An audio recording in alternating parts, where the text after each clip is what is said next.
బాబు తెలిపారు. పరిశ్రమల ద్వారా ప్రభుత్వానికి ఆదాయం సమకూరుతుందని, ఈ సంపద సంక్షేమానికి దోహదం చేస్తుందని చెప్పారు. పారిశ్రామికవేత్తలు వినూత్న ఆలోచనలతో ముందుకు రావాలని కోరారు. 2029 నాటికి భారత్ 3వ అతిపెద్ద ఆర్థిక వ్యవస్థగా ఎదుగుతుందని, విజన్ 2047 ప్రణాళికతో ముందుకు వెళ్తున్నామని తెలిపారు. 2047 నాటికి 1 లేదా 2 స్థానాల్లో భారత్ నిలుస్తుంది అని చంద్రబాబు అన్నారు. శ్రీ సిటీలోని బిజినెస్ సెంటర్లో పలు కంపెనీల సీఈఓలతో నిర్వహించిన సమావేశంలో ముఖ్యమంత్రి చంద్రబాబు మాట్లాడారు. 1991లో దేశంలో ఆర్థిక సంస్కరణలు మొదలయ్యాయని, పెట్టుబడులు రాబట్టేందుకు పలు దేశాల్లో పర్యటించినట్లు చెప్పారు. భారత్ను ఐటీ ప్రపంచ పటంలో నిలుపుతుందని ఆనాడే చెప్పాను. గతంలో PPP విధానంలో హైటెక్ సిటీ చేపట్టానని, ప్రపంచంలో ఏ దేశానికి వెళ్లినా భారతీయులు కనిపిస్తారన్నారు. ప్రపంచంలో ప్రతి 4 ఐటీ నిపుణుల్లో ఒక భారతీయుడు ఉంటారన్నారు. ఇందులోని ప్రతి 4లో ఒక ఏపీ వ్యక్తి ఉంటారని అన్నారు. శ్రీ సిటీలో 8,000 ఎకరాల్లో పారిశ్రామిక జోన్లు ఏర్పాటయ్యాయని, SEZ domestic zone, free trade జోన్లు వచ్చాయని చెప్పారు. 220 కంపెనీల ఏర్పాటుకు ఇక్కడ అవకాశం ఉందని, ఒకే చోట 30 కంపెనీల ప్రతినిధులతో భేటీ అయ్యామన్నారు. ఆటోమేటివ్, ఎలక్ట్రానిక్స్, FMCG పరిశ్రమలు వచ్చాయని, ఫుడ్ ప్రాసెసింగ్ పరిశ్రమలు ఇక్కడ ఏర్పాటయ్యాయన్నారు. $4.5 బిలియన్ పెట్టుబడులు, $4 బిలియన్ ఎగుమతులు సాధించడం చాలా గొప్ప విషయమని చంద్రబాబు తెలిపారు.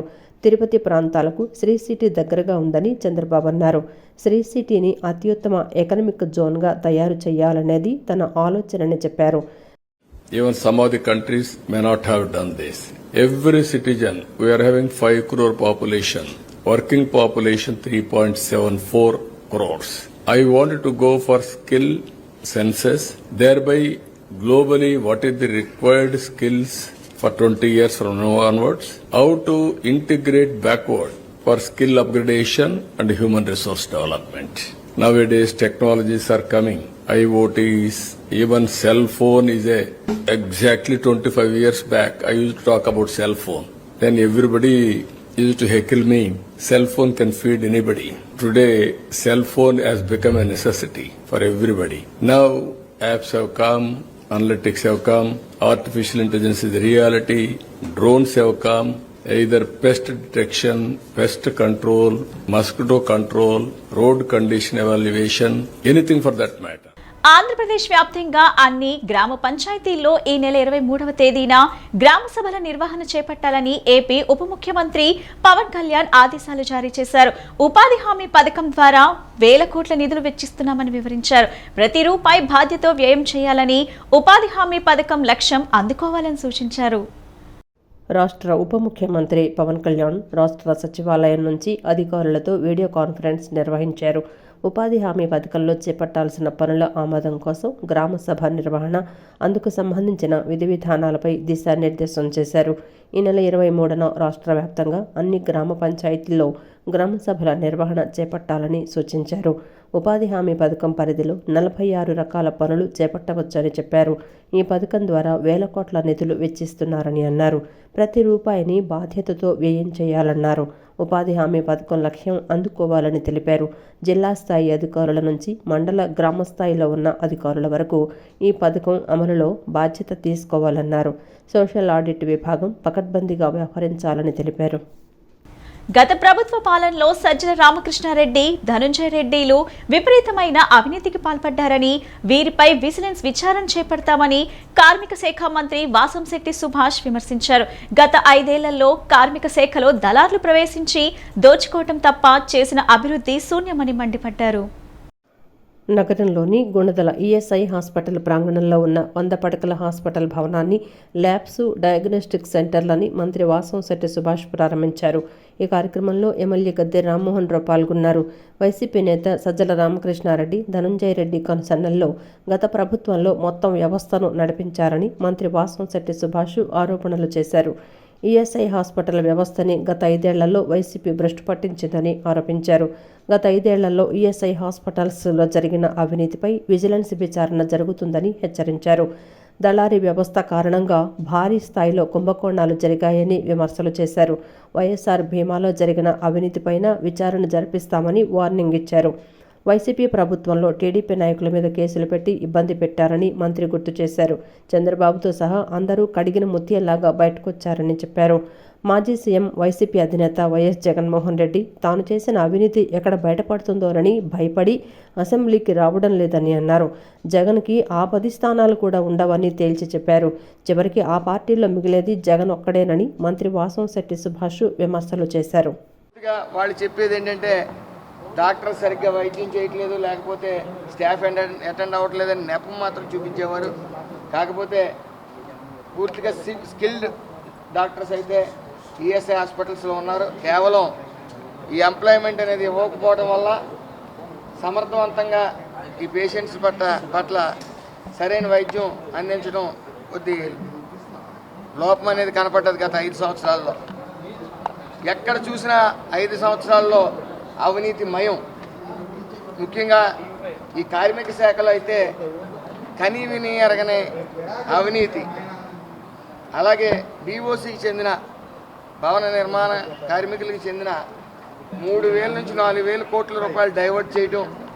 అదేవిధంగా ఈ చంద్రన్న బీమాలో ఈ థర్డ్ పార్టీ ఇన్సూరెన్స్ కంపెనీలు పక్కన పెట్టి ఏపీ ఇన్సూరెన్స్ కార్పొరేషన్ అనేది ఒకటి సొంతంగా వాళ్ళు పెట్టి దాని సుజిత్ అనే ఒక ఎంప్లాయీని పెట్టి కింద ఈ ధనంజయ రెడ్డి, ఈ సజ్జల వీళ్ళందరూ కూడా దూరి అస్తవ్యస్తం చేసి ఈ చంద్రన్న బీమాన్ని అతలాకుతలం చేశారు. అనంతరం ఎమ్మెల్యే గద్దె రామ్మోహన్ మాట్లాడుతూ కార్మికుల సంక్షేమ అనేక పథకాలు తీసుకొస్తోందని, రాష్ట్రంలో విజయవాడ ఈఎస్ఐ ఆసుపత్రి ఎంతో కీలకమైందన్నారు. 25 ఎకరాల్లో విశాలమైన భవనాలు, అత్యాధునిక సదుపాయాలతో ఆసుపత్రి నిర్మించాలన్నదే కూటమి ప్రభుత్వ సంకల్పమన్నారు. ఆంధ్ర రాష్ట్రానికి విజయవాడ నగరం నడిబొడ్డైతే విజయవాడ నగరంలో ఈ హాస్పిటల్ నడిబొడ్డున ఉంటుంది కాకుండా 25 ఎకరాల ల్యాండ్ ఇక్కడ ఉండటం జరిగింది. 25 ఎకరాల ల్యాండ్ అంటే సుమారు 1000 కోట్ల పైగా విలువైన ల్యాండ్ ఇక్కడ ఉంది. దీనిని అత్యాధునీకరణ చెందే విధంగా ఒక మంచి హాస్పిటల్ నిర్మాణం చేపట్టాలని కూడా ఈ ప్రభుత్వం తలపోస్తామని దీని ఇక్కడ 300 బెడ్ హాస్పిటల్ తీసుకొచ్చి అన్ని విభాగాల్ని పటిష్టపరిచి ఈ హాస్పిటల్లో వచ్చిన ప్రతి పేషెంట్ కూడా నమ్మకంగా చక్కగా తన ట్రీట్మెంట్ పొంది అంతరిక్ష శాస్త్ర పరిశోధనల ప్రాముఖ్యత పెరిగిందని, దైనందిన జీవితంలో అంతరిక్ష సాంకేతిక పరిజ్ఞాన వినియోగం బాగా పెరిగిందని విజయవాడ ఎంపీ కేశినేని శివనాథ్ అన్నారు. భారతదేశంలో అంతరిక్ష పరిశోధనలు ఇంత అభివృద్ధిలో సాధించడానికి శాస్త్రవేత్త విక్రమ్ సారాభాయ్, మాజీ రాష్ట్రపతి సైంటిస్ట్ అబ్దుల్ కలాం చేసిన సేవలు మరువలేనివన్నారు. సహజ వనరులు, జలవనరుల సంరక్షణలో అంతరిక్ష పరిశోధనలు ఎంతో దోహదపడతాయని తెలిపారు. జాతీయ అంతరిక్ష దినోత్సవాన్ని పురస్కరించుకొని SDSO chief engineer, hydrology water resources department AP ఆధ్వర్యంలో applications of space technology in various walks of life అనే అంశంపై సదస్సును నగరంలోని తుమ్మలపల్లి కళాక్షేత్రంలో నిర్వహించారు. ఈ కార్యక్రమానికి విజయవాడ ఎంపీ కేశినేని శివనాథ్ ముఖ్య అతిథిగా విచ్చేశారు. జ్యోతి ప్రజ్వలన చేసి సదస్సును ప్రారంభించారు. ఇంజనీరింగ్ విద్యార్థులు తయారు చేసిన వివిధ రకాల నమూనాలతో ఏర్పాటు చేసిన ప్రదర్శనను ప్రారంభించారు. ప్రదర్శనలో ఉంచిన పలు ప్రాజెక్టులను ఆసక్తిగా తెలుసుకున్నారు. అనంతరం సదస్సులో ఎంపీ మాట్లాడుతూ భారత అంతరిక్ష పరిశోధన చరిత్రలో 2023 ఆగస్టు 23 ఎంతో ముఖ్యమైన రోజని, చంద్రుడి దక్షిణ ధ్రువంపై విక్రమ్ ల్యాండర్, ప్రజ్ఞా రోవర్లు దిగిన రోజని అన్నారు. ఆ రోజును జాతీయ అంతరిక్ష దినోత్సవంగా ప్రధాని నరేంద్ర మోడీ ప్రకటించారన్నారు. జాతీయ స్థాయిలో ఒక అవగాహన సదస్సును నిర్వహించాలని సూచించడం జరిగిందన్నారు. భావి భారత శాస్త్రవేత్తలను గుర్తించి ప్రోత్సహించేందుకు ఈ సదస్సులు దోహదపడతాయన్నారు. ఉపగ్రహ ప్రయోగాలు, వాటి సమాచారం, పరిశోధనలు, సహజ వనరుల పరిరక్షణ, జలవనరుల వినియోగం, వాతావరణంలో మార్పులను గుర్తించేందుకు దోహదపడుతుందన్నారు. ప్రపంచంలో భారతదేశం అగ్రగామిగా ఉండాలనే లక్ష్యంతో ప్రధాని నరేంద్ర మోడీ అన్ని రంగాలలో ముందుకు తీసుకువెళ్తున్నారని తెలిపారు. ఈ జాతీయ అంతరిక్ష దినోత్సవ వేడుకలు వివిధ రంగాలలో అంతరిక్ష సాంకేతికత పోషిస్తున్న సమగ్ర పాత్రపై ప్రజలకు అవగాహన కల్పించడమే కాకుండా మన దేశ యువతలో క్రియాశీలక ఆలోచనలను రేకెత్తించి అంతరిక్ష సాంకేతికతను అందిపుచ్చుకొని పరిశోధనలలో భాగస్వాములను చేస్తాయని ప్రగాఢంగా విశ్వసిస్తున్నట్లు చెప్పారు. రాబోయే కాలంలో ఈ స్పేస్ టెక్నాలజీలో పిల్లల భవిష్యత్తు మారబోతుంది. పిల్లలకి అవేర్నెస్ పెంచడం స్కూళ్ళల్లో కానీ కాలేజీల్లో కానీ చేయటం జరిగింది. గత సంవత్సరం ఆగస్టు 23న మనం మూన్లో సౌత్ ఎండ్ టచ్ అయిన సందర్భంగా మనం గౌరవ ప్రధానమంత్రి గారు నేషనల్ స్పేస్ డే ఆగస్టు 23న చేయాలని నిశ్చయించుకున్నారు. అందులో మహనీయులైన విక్రమ్ సారాభాయ్ గారిని, అబ్దుల్ కలాం గారిని కూడా పిల్లలు స్మరించుకుని మనం అందరం వారి సేవలు, వాళ్ళ ఇండియన్ స్పేస్ వాళ్ళ ఈ విధంగా ఉందంటే ప్రపంచంలోనే 4వ అగ్రగామి దేశంగా ఉందంటే వాళ్ళిద్దరు కాకుండా ఎంతోమంది శాస్త్రజ్ఞులు చలువ వాళ్ళందరినీ స్మరించుకుని పిల్లలకి అవేర్నెస్ ప్రోగ్రాములు గత వారం నుంచి జరుగుతున్నాయి. బ్రహ్మాండమైన అవేర్నెస్ ప్రోగ్రాములు జరిగినాయి. అంతేకాకుండా చాలామంది ఇంజనీరింగ్ విద్యార్థులు తాము చేసిన ప్రాజెక్టులు కానీ వాళ్ళు అందరూ కూడా ఇక్కడ డిస్ప్లే చేయటం జరిగింది. అందరూ కూడా చాలా బాగా చేస్తున్నారు.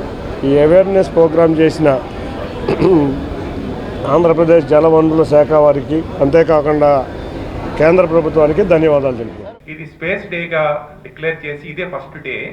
ఇక్కడి నుంచి ప్రతి సంవత్సరము 23వ తారీఖున ఆగస్టున జరుగుతుంది. అన్ని రాష్ట్రాలకి పిలుపు ఇచ్చారు మోడీ గారు. అందువల్ల మనము సెంట్రల్ గవర్నమెంట్ ఫండ్ తోటి ఎన్హెచ్పి ప్రోగ్రామ్ చేస్తున్నాం కాబట్టి ఇది చేయడానికి మనకి అవకాశం ఇచ్చారు. ఇప్పుడు ఈ విధంగా ఎందుకు ఇంతమంది స్కూల్ పిల్లల్ని, ఇంతమందిని చిన్న చిన్న పిల్లల్ని కూడా పిలవడం జరిగిందంటే, మీలో నుంచే ఒక కలాం గారో, ఒక విక్రమ్ సారాభాయ్ గారో వస్తారనమాట. వీళ్ళలో ఒక స్ఫూర్తి నింపడానికి ఆ చంద్రమండలం మీదకి వెళ్ళడం కాదు, మన భూమి మీద మన స్కూళ్ళల్లో వాళ్ళల్లో ప్రతిభని బయటికి తీయాలి, వాళ్ళకి ఈ ప్రోగ్రామ్స్ అన్ని చూపించాలి అని మోడీ గారి యొక్క సంకల్పంతో, మన గౌరవ ముఖ్యమంత్రి గారు మనకి ఇచ్చిన ప్రోత్సాహంతో ఈ రోజున మనము ఎన్నో కార్యక్రమాలు పక్క రాష్ట్రాలకు వాళ్ళకి వెళ్ళి వాళ్ళ డ్యామ్ కొట్టుకుపోయినా కూడా మనము వాళ్ళకి డిజైన్ చేసి అలా చేయగలుగుతున్నాము. ఈ ప్రోగ్రాంలో ఈ స్పేస్ డే అనే దానికి touching the life while touching the moon, చంద్రమండలానికి వెళ్ళడం కాదు, ఇక్కడ ఉన్న అనేక మంది శాస్త్రవేత్తలు తయారవడానికి ఈ రోజు ఒక స్ఫూర్తిగా ఉండాలని. రాష్ట్ర ప్రభుత్వం త్వరలో నూతన AP textile, apparel, garments policy తీసుకురానున్నట్లు రాష్ట్ర చేనేత, జౌళి, బీసీ సంక్షేమ శాఖ మంత్రి ఎస్ సవిత తెలిపారు. సీఎం చంద్రబాబు నేతృత్వంలోని ఎన్డీఏ ప్రభుత్వం పరిశ్రమలకు అనుకూలమైన వాతావరణం ఏర్పాటు చేస్తుందన్నారు. ముఖ్యంగా టెక్స్టైల్ రంగంలో నూతన పరిశ్రమల ఏర్పాటుకు తమ ప్రభుత్వం అధిక ప్రాధాన్యతనిస్తుందన్నారు. ఇందుకోసం మౌలిక వసతుల కల్పనతో పాటు రాయితీలు కూడా విరివిరిగా అందజేయనుందన్నారు. పరిశ్రమల ఏర్పాటులో త్వరితగతిన అనుమతులివ్వాలన్నారు. రాష్ట్ర సచివాలయంలో రాష్ట్రేతర పెట్టుబడిదారులతో మంత్రి సవిత వీడియో కాన్ఫరెన్స్ నిర్వహించారు. సమావేశంలో ఆమె మాట్లాడుతూ టెక్స్టైల్ రంగంలో పరిశ్రమల ఏర్పాటు, ఉత్పత్తుల పెరుగుదలకు నూతన ఏపీ టెక్స్టైల్, అపెరల్ మరియు గార్మెంట్స్ పాలసీ తీసుకురానున్నట్లు తెలిపారు. 2018-23 మధ్య ఏపీ టెక్స్టైల్, అపెరల్ మరియు గార్మెంట్స్ పాలసీని గతంలో చంద్రబాబు ప్రభుత్వం తీసుకొచ్చిందన్నారు. ఆ తర్వాత వచ్చిన జగన్ ప్రభుత్వం ఆ పాలసీని పక్కన పడేయడంతో టెక్స్టైల్ రంగంలోని నూతన పరిశ్రమలు రాకపోగా ఉన్న పరిశ్రమలు తీవ్ర ఇబ్బందులు ఎదుర్కొన్నాయన్నారు. దీనివల్ల ఉత్పత్తులపై తీవ్ర ప్రభావం చూపడమే కాకుండా ఉపాధి కల్పనలోనూ ఆ ప్రభావం పడిందన్నారు. ప్రస్తుతం చంద్రబాబు నేతృత్వంలోని ఎన్డీఏ ప్రభుత్వం రాష్ట్రంలో పరిశ్రమల ఏర్పాటుకు అనుకూలంగా వ్యవహరిస్తోందన్నారు. దీనిలో భాగంగానే టెక్స్టైల్ రంగంలో పరిశ్రమల ఏర్పాటుకు నూతన పాలసీని తీసుకురానున్నట్లు మంత్రి సవిత తెలిపారు. 2018-23 మధ్య పాలసీని మరింత మెరుగుదిద్ది నూతన పాలసీని తీసుకురానున్నామన్నారు. ఇందుకోసమే పెట్టుబడిదారులతో ఈ సమావేశం ఏర్పాటు చేశామన్నారు. ఈ సమావేశంలో ఇచ్చే సలహాలు, సూచనలను నూతన పాలసీలో అమలుకు చర్యలు తీసుకుంటామన్నారు. ప్రస్తుతం రాష్ట్రంలో టెక్స్టైల్ రంగంలో ఉన్న పరిశ్రమల సమస్యను సీఎం చంద్రబాబు నాయుడు దృష్టికి తీసుకువెళ్లి పరిష్కారానికి కృషి చేస్తానని మంత్రి హామీ ఇచ్చారు. దేశంలో సిల్క్ ఉత్పత్తిలో ఏపీ 2వ స్థానంలో, కాటన్ ఉత్పత్తిలో 6వ స్థానంలో, జనపనార ఉత్పత్తిలో 7వ స్థానంలో ఉందని మంత్రి సవిత వెల్లడించారు. రాష్ట్రంలో 9 టెక్స్టైల్, అపెరల్ పార్కులున్నాయని, వాటిలో 6 ప్రభుత్వ రంగంలో ఉండగా 3 ప్రైవేటు రంగంలో ఉన్నాయన్నారు. 146 మెగా టెక్స్టైల్ ఇండస్ట్రీలు, 18,500 యూనిట్లు ఉన్నాయన్నారు. పెట్టుబడులతో పాటు ఉపాధి అవకాశాలు పెంచడమే తమ ప్రభుత్వ నూతన పాలసీ లక్ష్యమని మంత్రి సవిత స్పష్టం చేశారు. అనకాపల్లి జిల్లా కోటవురట్ల మండలం కైలాసపట్టణంలోని అనాథాశ్రమంలో కలుషిత ఆహారం తిని 3 విద్యార్థులు మృతి చెందిన ఘటనపై సీఎం నారా చంద్రబాబు నాయుడు ఉన్నత స్థాయి విచారణకు ఆదేశించారు. బాధిత విద్యార్థుల కుటుంబ సభ్యులు సంరక్షణకు 10 లక్షల చొప్పున పరిహారం ప్రకటించారు. అనాథాశ్రమంలో కలుషిత ఆహారంతో విద్యార్థులు అస్వస్థకు గురైన ఘటనలో 3 చనిపోయారు. పలువురు ప్రస్తుతం చికిత్స పొందుతున్నారు. ఈ అంశంపై విద్యాశాఖ మంత్రి నారా లోకేష్తో ఫోన్లో మాట్లాడిన సీఎం చంద్రబాబు ఘటనా వివరాలు వివరాలు తెలుసుకున్నారు. విద్యార్థులకు అందిస్తున్న వైద్య సహాయం గురించి అడిగి తెలుసుకున్నారు. ప్రస్తుతం చికిత్స పొందుతున్న విద్యార్థులకు మెరుగైన వైద్యం అందేలా చూడాలని మంత్రి లోకేష్ కు సూచించారు. ఘటనపై పూర్తి స్థాయిలో దర్యాప్తు తర్వాత బాధ్యులపై కఠిన చర్యలు తీసుకోవాలని అధికారులను ముఖ్యమంత్రి ఆదేశించారు. అనకాపల్లి జిల్లా కోటవురట్ల మండలం కైలాసపట్నంలో కలుషిత ఆహారం తినటం వల్ల విద్యార్థులు మరణించిన ఘటనపై వైఎస్ఆర్సీపీ అధినేత మాజీ ముఖ్యమంత్రి వైఎస్ జగన్మోహన్ రెడ్డి తీవ్ర దిగ్భ్రాంతి వ్యక్తం చేశారు. ఈ ఘటనలో ప్రభుత్వ నిర్లక్ష్యం చాలా స్పష్టంగా కనిపిస్తుందన్నారు. సరైన పర్యవేక్షణ కొరవడినందడానికి ఈ ఘటన ఉదాహరణగా నిలుస్తుందన్నారు. చికిత్స పొందుతున్న ఇతర విద్యార్థులకు మంచి వైద్య సదుపాయాలను అందించాలని, మరణించిన విద్యార్థుల కుటుంబాలను ఆదుకోవాలని వైఎస్ జగన్ డిమాండ్ చేశారు. తప్పుడు ప్రచారాలు, బురద చల్లుడు కార్యక్రమాలు ఇకనైనా మాని వ్యవస్థలపై దృష్టి పెట్టాలని, ఇలాంటి ఘటనలు పునరావృతం కాకుండా చర్యలు తీసుకోవాలని ప్రభుత్వానికి హితవు పలికారు.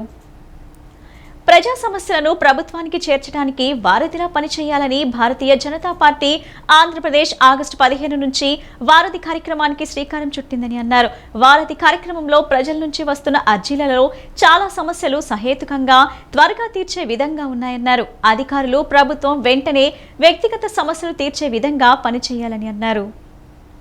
ప్రజల సమస్యలపై అర్జీలు స్వీకరించి పరిష్కరించే బీజేపీ వారధి కార్యక్రమం సీతారాంపురంలోని బీజేపీ రాష్ట్ర కార్యాలయంలో నిర్వహించారు.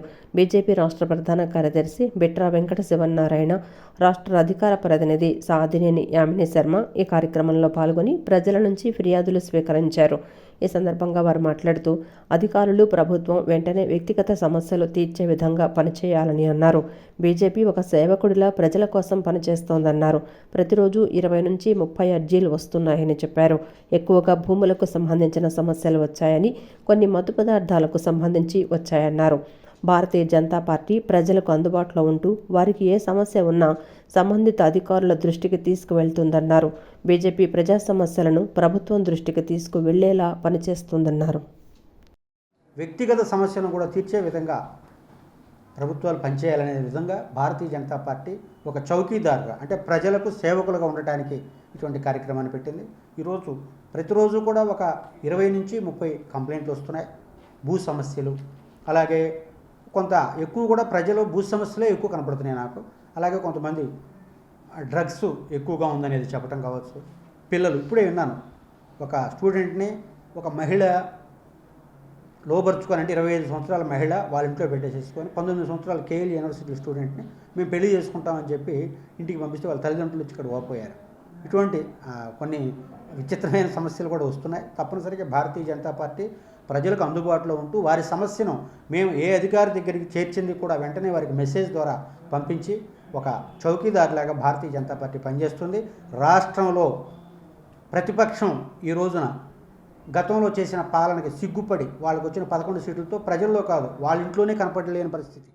ఇంద్రకీలాద్రిపై శ్రీ దుర్గా మల్లేశ్వర స్వామివార్ల దేవస్థానంలో కనకదుర్గమ్మను మంత్రి వాసంశెట్టి సుభాష్ కుటుంబ సభ్యులతో కలిసి దర్శనం చేసుకున్నారు. అమ్మవారి దర్శనార్థం ఆలయానికి వచ్చిన మంత్రిని ఆలయ అధికారులు ఆలయ మర్యాదలతో స్వాగతం పలికి శ్రీ అమ్మవారి దర్శనం కల్పించారు. అనంతరం వీరికి వేద పండితులు వేద ఆశీర్వచనం చేయగా సహాయ కార్యనిర్వహణాధికారి అమ్మవారి శేషవస్త్రం, ప్రసాదం, చిత్రపటంను అందజేశారు. అనంతరం మంత్రి కుటుంబ సభ్యులతో కలిసి మహామండపం 2వ అంతస్తులో అన్నదానం హాల్ నందు భక్తులతో కలిసి అన్న ప్రసాదంను స్వీకరించారు. ఆలయ అధికారులు దేవస్థానంలో ప్రతిరోజు జరిగే అన్నప్రసాదం కార్యక్రమం గురించి మంత్రివర్యులకు వివరించారు. రాష్ట్రంలో గతంలో ఉన్న ప్రభుత్వ ఉద్యోగులు, కార్మికులను ఇబ్బంది పెట్టిందని, జీతాలను పెంచలేదని, తమను అధికారంలోకి తెస్తే జీతాలు సరిగ్గా ఇస్తాం, పెంచుతామని చెప్పిన కూటమి ప్రభుత్వంలోకి వచ్చిన తరువాత 1 నెల మాత్రమే 1వ తేదీన జీతం ఇచ్చిందని సిపిఎం రాష్ట్ర కార్యదర్శి వర్గ సభ్యులు సిహెచ్ బాబురావు అన్నారు. ఈ నెల 19వ తేదీ వచ్చిన ఇంతవరకు జీతాలు ఇవ్వలేదన్నారు. రెక్కల కష్టంపై ఆధారపడి జీవించే వారికి జీతాలు ఇవ్వకపోతే ఎలా బతుకుతారని ప్రశ్నించారు. మున్సిపల్ ఆప్కాస్ కార్మికుల పెండింగ్ జీతాలను వెంటనే ఇవ్వాలని కోరుతూ municipal corporation workers and employees union CITU ఆధ్వర్యంలో విజయవాడ నగరపాలక సంస్థ కార్యాలయం వద్ద ధర్నా నిర్వహించారు. ఈ సందర్భంగా సిపిఎం రాష్ట్ర కార్యదర్శి వర్గ సభ్యులు సిహెచ్ బాబురావు మాట్లాడుతూ వీఎంసీలో వివిధ విభాగాల్లో పనిచేసే కార్మికులు రెక్కల కష్టంపై ఆధారపడి జీవించే వారికి జీతాలు ఇవ్వకపోతే ఎలా బతుకుతారని ప్రశ్నించారు. జీతాలు పెంచకపోగా ఉన్న జీతాలు ఇవ్వకపోతే రోడ్డెక్కాల్సిన పరిస్థితి వచ్చిందన్నారు. ప్రభుత్వం మొదటి నెలలో 13,000 కోట్ల రూపాయలు తెచ్చిందని, కార్మికుల జీతాలు ఇవ్వాలని అన్నారు. అద్దెలు, నిత్యావసర వస్తువులు అన్ని ధరలు పెరిగిన నేపథ్యంలో జీతాలు లేకపోతే కార్మికులు ఎలా జీవించాలన్నారు. అధికారంలో తీసుకురండి, మీ అందరికీ జీతాలు సరిగ్గా ఇస్తాం, జీతాలు పెంచుతామని తెలుగుదేశం కూటమి హామీ ఇచ్చింది. మొదటి నెల 1వ తారీఖు జీతం ఇచ్చారు. కానీ ఈ ఆగస్టు నెల 19 రోజులు గడిచినా ఇంతవరకు జీతం వేయలేదు. అటు పారిశుధ్య కార్మికులు, రెక్కల కష్టం మీద ఆధారపడేవాళ్ళు, వాటర్ సప్లై, పార్కులు, డ్రైనేజీ ఎవరికీ జీతాలు ఇవ్వాల, మరి ఎలా బతుకుతారు వాళ్ళు? కాబట్టి జీతాలు కూడా పెంచకపోగా ఉన్న జీతాలు ఇవ్వకపోతే ఇక రోడ్డు ఎక్కని పరిస్థితి ఏర్పడింది. అనంతరం మున్సిపల్ వర్కర్స్ యూనియన్ నగర అధ్యక్షులు జ్యోతిబస్ మాట్లాడుతూ గత నెల జీతం ఈ రోజుకి కూడా ఇవ్వలేదన్నారు. ఇళ్ల అద్దెలు చెల్లించలేని పరిస్థితిలో కార్మికులు ఉన్నారని చెప్పారు. మున్సిపల్ కార్మికులు చాలా దీనస్థితిలో ఉన్నారని, మున్సిపల్ కమిషనర్ తమకు జీతాలు చెల్లించి ఆదుకోవాలని కోరారు. ప్రమాదాల్లో మరణించిన వారికి 5 లక్షలు, సహజంగా మృతి చెందిన వారికి 2 లక్షలు, మట్టి ఖర్చులు ఇవ్వలేదన్నారు. అనేక సెక్షన్ల వారికి జీతాలు పెంచలేదన్నారు. ప్రభుత్వం మున్సిపల్ కార్మికుల సమస్యలను పెంచని పక్షంలో ఏ పోరాటానికైనా సిద్ధంగా ఉన్నామన్నారు. కార్మికుల్ని ఆదుకోండి అని చెబుతున్నాం. అట్లాగే మాకు రావాల్సినవి చాలా పెండింగ్లు ఉన్నాయి. కొప్పు నూనె, చెప్పులు, సబ్బులు ఇస్తలేదు. ఆ రోజు కమిషనర్ గారు ఫైల్ పెట్టి వెళ్ళడం జరిగింది, ఈ రోజుగా లేవు. అట్లాగే డెత్ కేసులు దాదాపు 170 మంది విజయవాడ సిటీలో యాక్సిడెంట్లో చనిపోయారు. వాళ్ళకి 5 లక్షల రూపాయలు ఇంత మడికి ఇవ్వలేదు. అట్లా నార్మల్ డెత్ 2 లక్షల రూపాయలు ఇవ్వాలి, మట్టి ఖర్చులు ఇవ్వాలి. ఇలా చెప్పుకుంటూ పోతే చాలా ఉన్నాయి. పార్క్ సెక్షన్లో జీతాలు పెంచలేదు, అట్లా వాటర్ సెక్షన్లో జీతాలు పెంచలేదు, మెకానిక్లకి ఇలాగా చాలామంది కార్మికులు జీతాలు పెంచారు. అదేమంటే ఒక పారిశుద్ధ్య కార్మికులు జీతాలు పెంచి వాళ్ళ ప్రభుత్వం చేతులుకుంది. అనంతరం కార్పొరేటర్ బోయ సత్యబాబు మాట్లాడుతూ మున్సిపల్ కార్మికులకు జీతాలు లేక దుర్భర పరిస్థితి ఎదుర్కొంటున్నారని అన్నారు. విజయవాడ నగరపాలక సంస్థ పరిపాలన లోపభూయిష్టంగా ఉందని, వీఎంసీలో అధికార పక్షం కానీ, రాష్ట్రంలో ఉన్న ప్రభుత్వం కానీ కార్మికుల సమస్యలను పట్టించుకోవటం లేదన్నారు. గ్యాస్ బండ అయిపోతే విడిపించుకునే పరిస్థితి లేదు. పిల్లల స్కూల్ ఫీజులు అప్పులు చేసి కట్టాల్సిన పరిస్థితి, చిల్లర కోట్లకి వెళ్తే అప్పులు ఇవ్వని పరిస్థితి. ఏ రకంగా బతకాలి? ఇంటి అద్దెలు కట్టకపోతే ఇంటి ఓనరు గెంటేస్తున్నాడు, మరి పనులేమో చేయించేస్తున్నారు. ఆగస్టు 15 మరి అందరికీ స్వాతంత్రం, మున్సిపల్ కార్మికులు మాత్రం స్వాతంత్రం ఉండదు, జీతాలు ఉండవు. అంటే కార్మికులు అంటే మనుషులుగా చూస్తున్నారా, బానిసలుగా చూస్తున్నారా? కోల్కతాలో వైద్యురాలిపై జరిగిన అత్యాచార ఘటనను నిరసిస్తూ శరత్ చంద్ర ఐఏఎస్ అకాడమీ ఇంటర్ మరియు డిగ్రీ విద్యార్థులు కంకిపాడులో ర్యాలీ నిర్వహించారు. ప్రస్తుత సమాజంలో మహిళలకు భద్రత లేదని, మహిళలపై హింస, అఘాయిత్యాలను అరికట్టాలని, మహిళలకు రక్షణ కల్పించాలని, కోల్కతా ఘటనలో నిందితులను కఠినంగా శిక్షించాలంటూ ప్లకార్డులు చేతపట్టి నినాదాలు చేస్తూ విద్యార్థులు ర్యాలీలో పాల్గొన్నారు. మహిళలకు సంబంధించిన చట్టాలపై అవగాహన కల్పించారు. అకాడమీలోని విద్యార్థులకు సామాజిక సమస్యలపై అవగాహన, సమాజం పట్ల బాధ్యతను గుర్తు చేస్తూ ప్రజల్లో చైతన్యం తీసుకొచ్చేలా అవగాహన ర్యాలీని నిర్వహించామని academy managing director Thota Sarath చంద్ర చెప్పారు. తెలుగుదేశం కూటమి ప్రభుత్వం అందరికీ ఉద్యోగాలు ఇస్తాం, పని చూపిస్తామని చెప్పారని, ఉద్యోగాల సంగతి ఎలా ఉన్నా రోడ్ల మీద వ్యాపారం చేసుకుని బతికే వారికి కూడా కొంతమంది నాయకులు, అధికారులు అడ్డం పడుతున్నారని సిపిఎం రాష్ట్ర కార్యదర్శి వర్గ సభ్యులు సిహెచ్ బాబురావు ఆరోపించారు. రాజకీయ కారణాలతో, కుంటి సాకులతో రోడ్ల మీద నుంచి హ్యాకర్లను తొలగించడానికి ప్రయత్నిస్తున్నారని అన్నారు. పని చూపించకపోయినా పని చూసుకొని వ్యాపారం చేసుకుని బతికే వారికి అవకాశం కల్పించారన్నారు. చిరు వ్యాపారులందరికీ గుర్తింపు కార్డులు ఇవ్వాలని, మున్సిపల్ పోలీసుల వేధింపులు ఆపాలని కోరుతూ విజయవాడ హాకర్స్ తోపుడు బండ్ల యూనియన్ సిఐటియు ఆధ్వర్యంలో విజయవాడ నగరపాలక సంస్థ కార్యాలయం వద్ద నిరసన కార్యక్రమాన్ని నిర్వహించారు. చిరు వ్యాపారస్తులకు గుర్తింపు కార్డులు ఇవ్వాలని, వేధింపులను మానుకోవాలని నినాదాలు చేశారు. ఈ సందర్భంగా సిపిఎం రాష్ట్ర కార్యదర్శి వర్గ సభ్యులు సిహెచ్ బాబురావు మాట్లాడుతూ కొంతమంది నాయకులు, అధికారులు రాజకీయ కారణాలతో, కుంటి సాకులతో రోడ్డు మీద నుంచి హాకర్లను తొలగించడానికి ప్రయత్నిస్తున్నారని అన్నారు. పని చూపించకపోయినా పని చూసుకుని వ్యాపారం చేసుకుని బతికేవారికి అవకాశం కల్పించాలన్నారు.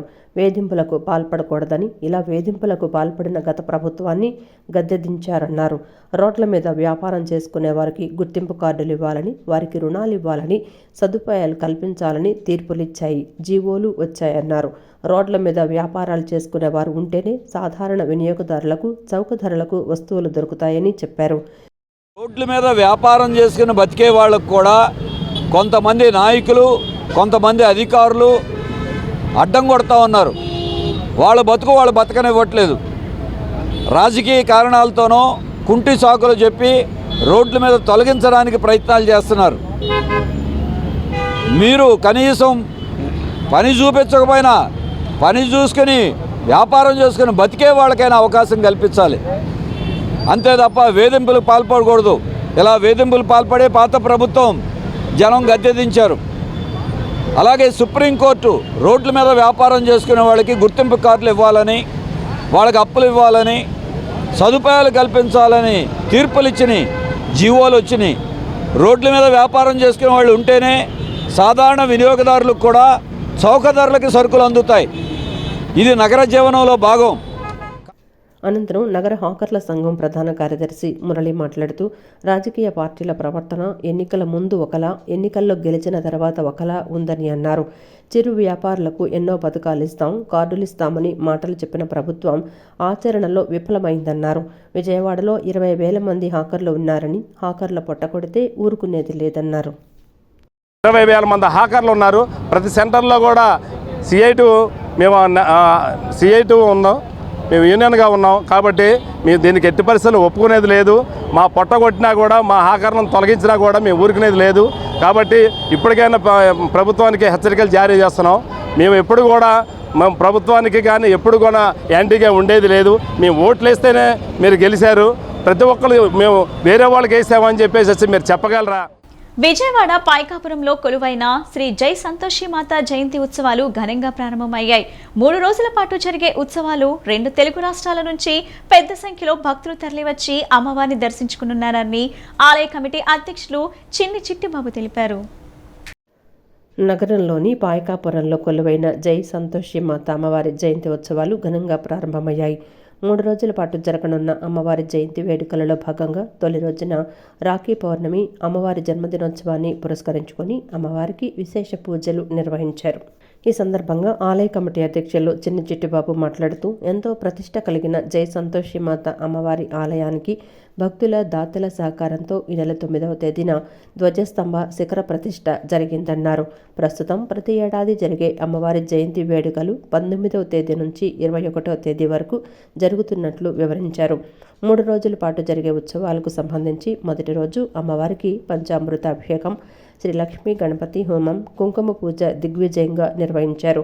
రేపు మంగళవారం అమ్మవారికి విశేష అభిషేకం, విశేష అలంకరణ, ఊరేగింపు, రథోత్సవం.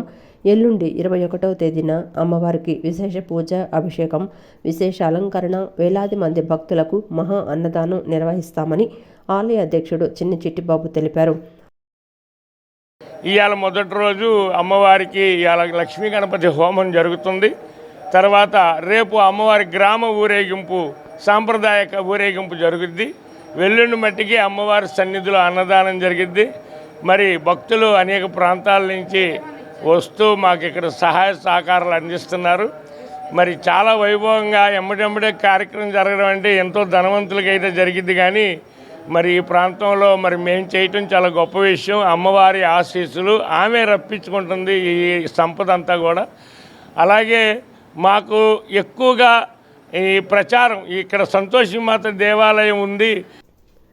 ఈ కార్యక్రమంలో ఆలయ కమిటీ ప్రతినిధులు శ్రీమండ్రి Nageswararao, yes Markandeyulu, Jonna Nani, Chinni Lakshmi, S Srinivasaraju, P Satyanarayanaraju, P Peddiraju తదితరులు పాల్గొని ఏర్పాట్లను పర్యవేక్షించారు.